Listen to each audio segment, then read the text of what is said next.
Cannes, 06 400. Chef-lieu de canton des Alpes-Maritimes, arrondissement de Grasse. 71 247 habitants, en comptant les femmes et les juifs. Haut lieu du tourisme balnéaire international, célèbre pour sa croisette, bordée de palmiers et pleine de cônes en perlousé traînant des chihuahuas.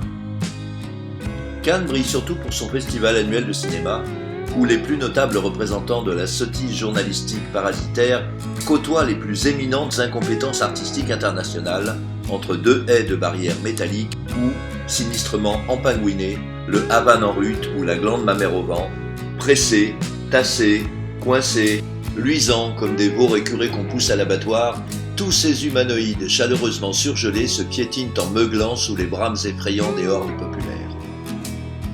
Hormis le congrès annuel des garçons de bain cégétistes et les soirées gourmettes chez Régine, peu de réunions mondaines laissent suinter autant de vulgarité.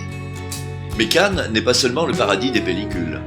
À s'y promener l'hiver, on s'aperçoit bientôt qu'elle forme, avec Nice, sa voisine, l'un des plus grands mouroirs à rupins du monde. Au moindre rayon de soleil, vieux poussins frileux, ils s'extraient en tremblant de leur béton cossu, odieusement pomponnés en yachtmen ou en princesse des mille et une rides.